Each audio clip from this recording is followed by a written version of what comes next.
बच्चों, आज हम हमारी हिंदी अविरल की पाठ्य पुस्तक से सीढ़ीदार खेत इस पाठ का अध्ययन करेंगे। बच्चों, पिछले भाग में हम सीढ़ीदार खेत इस पाठ को थोड़ा पढ़ चुके हैं।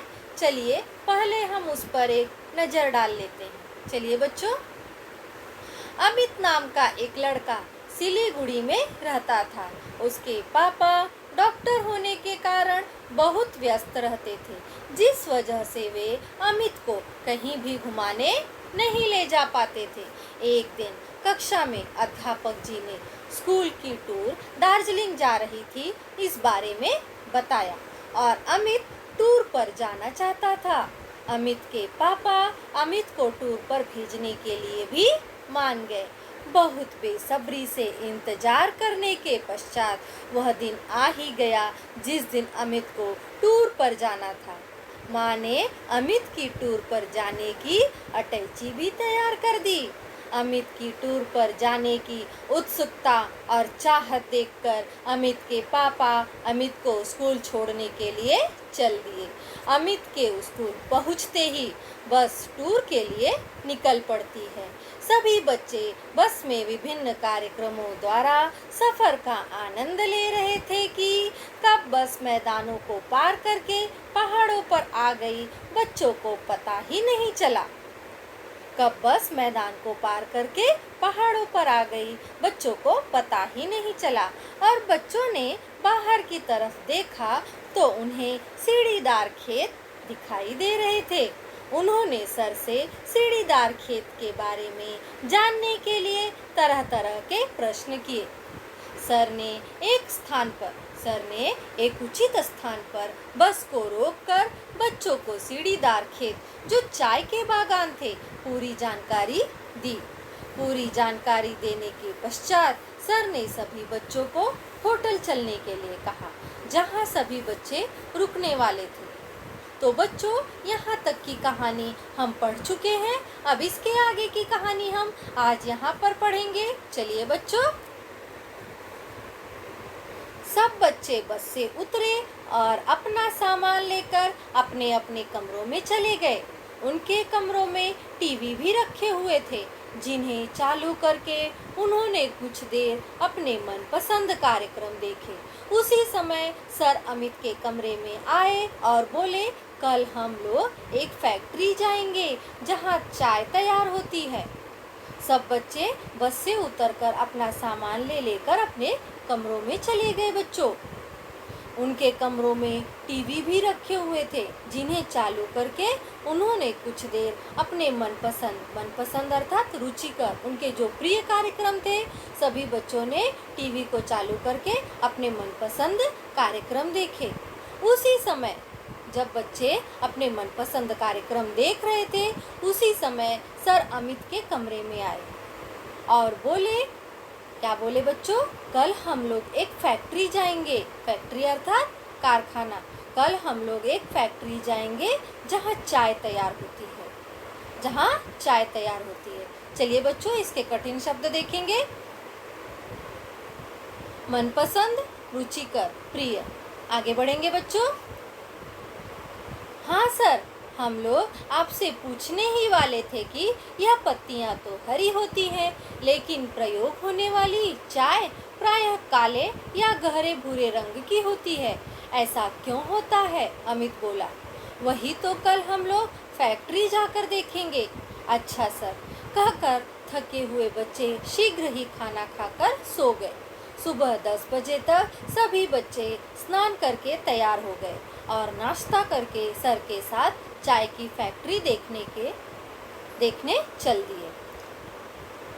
हाँ सर, हम लोग आपसे पूछने ही वाले थे। जब सर ने कहा कि कल हम लोग चाय की फैक्ट्री देखने जाएंगे जहाँ चाय तैयार होती है, तो सभी बच्चों ने क्या कहा? सभी बच्चों ने कहा, हाँ सर, हम लोग आपसे पूछने ही वाले थे कि यह पत्तियाँ तो हरी होती हैं। यह पत्तियाँ हरी रंग की होती हैं, लेकिन प्रयोग अर्थात इस्तेमाल होने वाली चाय प्रायः काले या गहरे भूरे रंग की होती है। ऐसा क्यों होता है? अमित बोला। कौन बोला बच्चों?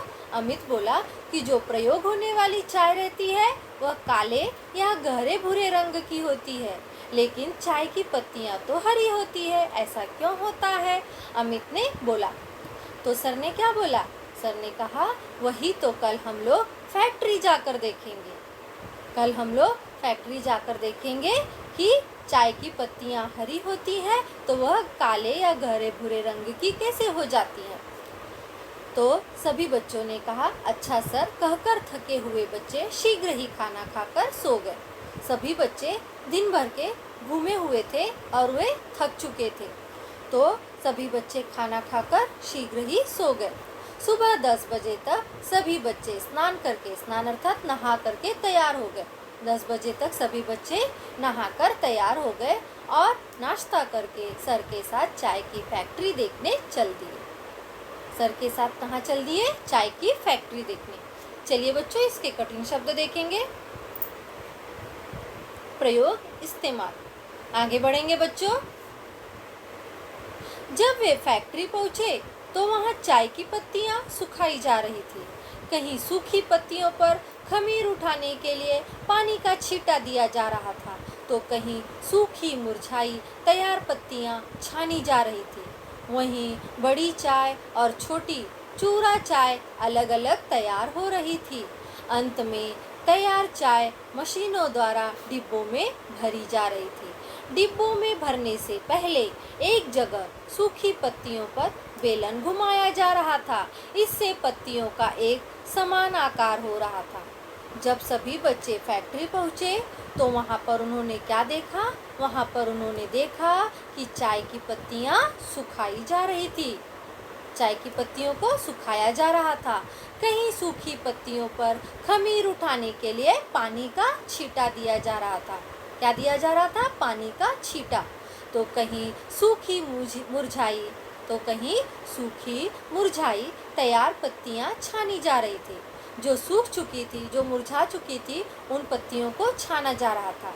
वहीं बड़ी चाय और छोटी चूरा चाय अलग अलग तैयार हो रही थी। जो बड़ी चाय थी और जो छोटे छोटे थे चूरा चाय, वे अलग तैयार हो रहे थे।